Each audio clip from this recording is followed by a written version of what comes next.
Welcome everyone, Dylan Gemelli here today with a brand new video for you. Another interesting topic as usual, and I will deliver. Today we're going to talk about bigorexia. Now first I'm going to compare it to anorexia. Now bigorexia is obviously the opposite of the widely known anorexia. And anorexia is an obsessive compulsive disorder just as bigorexia is, where a person is unhappy with their body image. Now anorexia, in contrast, is where a person thinks that they're too fat and they're going to do things like starving themselves. And bulimia is where somebody will actually make themselves throw up. And anorexics can do that at times as well. There's a fine line on where you'll categorize one or the other. There's still eating disorders with the distorted image of yourself.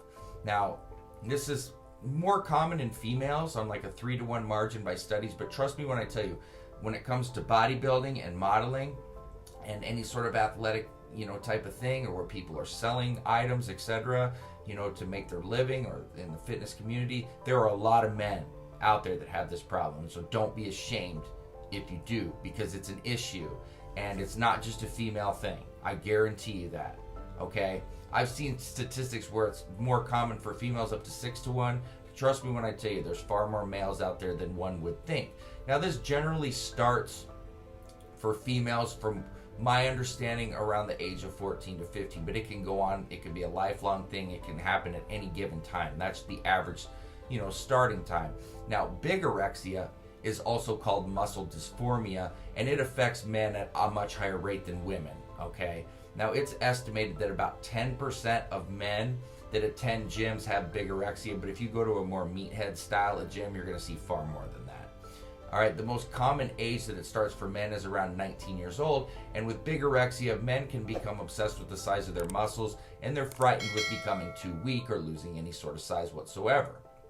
Now, if you ever go to a gym, you're going to run into somebody that has bigorexia. They're not too difficult to spot, but there's a difference between being a very narcissistic person and being someone who has actual bigorexia and a severe issue. So here's some of the glaring things to look for. Now, mind you, some of these things doesn't necessarily mean that you have bigorexia, okay? These are things that you can look for in somebody that you think might, and these are attributes that they might have, but some of these things we all do, okay? And so don't think that I'm saying if you do any of these things, you have it, because that's ridiculous, because I do some of these things, and I certainly don't have it. I think we can all understand that. So, excessive time in the gym, okay, great. Like I said. Obsession with eating high protein, and especially drinking protein shakes and eating meat right after a workout. Checking yourself out in the mirror or working out in front of the mirror too often. Comparing their bodies to others all the time.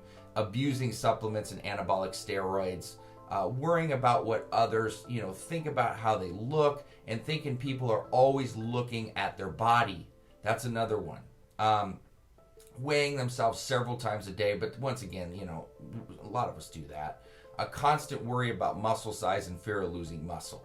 Now keep in mind, there's a difference between someone who exhibits obsessive compulsive disorder and those who simply are, workout fiends or love staying healthy. If someone is so obsessed with working out and dieting that it's ruining their relationships, work, or school, or their finances, this is a red flag. Now, what causes bigorexia in the first place? Now, doctors think that genetics can play a role in this, actually. And those who have a relative with the condition are more likely to have it as well. Another issue may be related to neurotransmitters in the brain, which are going to affect your mood.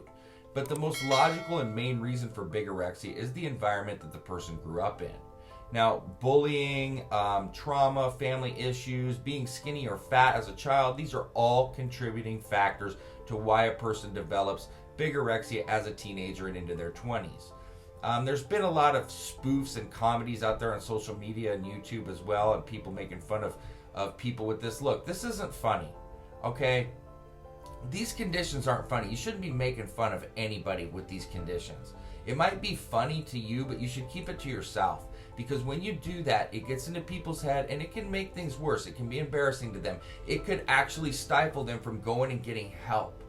You have no right to make fun of somebody unless you're perfect. And last time I checked, Jesus was the only person that was perfect. So acting that way and putting down others or making light of something that they're struggling with is not right. It's just not. It shows true immaturity. It shows a lack of upbringing and a lack of care for others. So I would advise anybody doing that to stop and keep it to yourself, unless you really just don't care about other people. And there are people out there like that, and I guess, you know, you can just be a piece of trash and be that person and know that people just can't stand you. Now, there's treatment options out there for people with bigorexia, and that involves therapy and behavioral antidepressant medications. Now, these drugs work together to help reduce obsessive thoughts about how a person looks and helps them to gain more control over their tendencies and them wanting to excessively work out or check themselves out in the mirror. And if this is not treated, a person can run into major problems, you know, with their heart due to excessive size, and they can ruin their marriage, finances, personal relationships, etc. So I just wanted to make light of this and explain to everybody about this. And maybe you have it and don't realize it. Maybe you know somebody that does that needs some help. I just wanted to always get the right information out there to help save lives and improve quality of life. So that being said, stay tuned for plenty more to come. Dylan Gemelli signing off.